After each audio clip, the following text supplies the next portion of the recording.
পরকীয়া থাকবে না, কারণ এই পরকীয়া পৃথিবীকে ধ্বংস করে ফেলেছে। আমি আর বর্ষা আলাপ করতেছিলাম, আসলে এটা তো হেডলাইন কিভাবে দিবেন এটা তো আপনাদের ব্যাপার। হেডলাইন শরীরের পোশাকের মতো স্ত্রী বদল করেন ঢাকাই সিনেমার সুপারস্টার শাকিব খান। এক নারীতে আসক্ত না হয়ে দুইটি নারীর জীবন নষ্ট করে এখন আবার তৃতীয় বিয়ের সুর তুলেছেন ঢালিউড চলচ্চিত্রের এই কিং খান। ব্যক্তি জীবনে ফের বিয়ের খবর দিয়ে ঠিক এমনই একটা সমালোচনার শিকার হয়েছেন শাকিব খান। মন্তব্য রয়েছে, কথায় কথায় বিয়ে করা পুরুষের আর যাই হোক অন্তত চরিত্রে ঠিক নাই। তাই তার বিস্তারিত জানতে অবশ্যই ভিডিওটি না টেনে সঙ্গে থাকুন।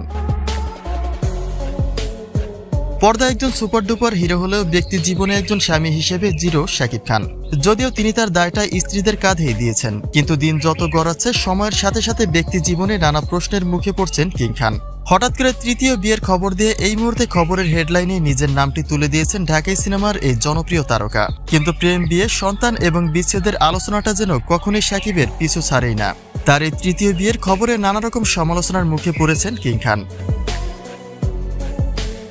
ব্যক্তি জীবনে অপু বুবলিকে নিজের অতীত বলে আখ্যা দিলেও অপুর সঙ্গে চলমান সম্পর্কের গুঞ্জনের মাঝে শাকিবের এই ফের বিয়ের খবরটি অনেকের চোখেই আপত্তিকর। কেউ তো এমনও বলছে পুরনো স্বাদ আবার নিতেই অপুকে ব্যবহার করলো শাকিব। কেননা তাদের মধ্যকার চলাচলে এমনটাই মনে হয়েছিল যে অপুর জন্যই বোধহয় বুবলিকে ত্যাগ করলেন শাকিব।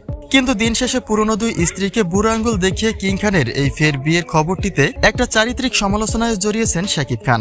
মন্তব্য রয়েছে, চরিত্রের সমস্যা আছে শাকিবের। মনে পড়ে যায় অনন্ত বর্ষার ইন্টারভিউ বলা একটা বাস্তব কথা। বর্ষা বলেছিলেন, পরকীয়া শুধুমাত্র দুটি জীবন নয়, গোটা সামাজিক পরিবেশটাকে ধ্বংস করে দিচ্ছে। বিভিন্ন নারীতে আসক্ত পুরুষেরা আর যাই হোক অন্তত ঘর সংসার তাদের জন্য নয়। আর সেই কথাটাই কি শাকিবের ব্যক্তি জীবনের একটা বাস্তব সাক্ষী হয়ে উঠবে কিনা সেটাই বা কে জানে। অপু বুবলির পরে তার এই তৃতীয় স্ত্রীর সংসার আসলে কতদিন টিকবে সেটাই একটা প্রশ্ন হয়ে দাঁড়িয়েছে অনেকের মাঝে। তবে এই বিষয়ে আপনার কোনো মন্তব্য থাকলে তা কিন্তু নিশ্চয়ই কমেন্ট করতে ভুলবেন না।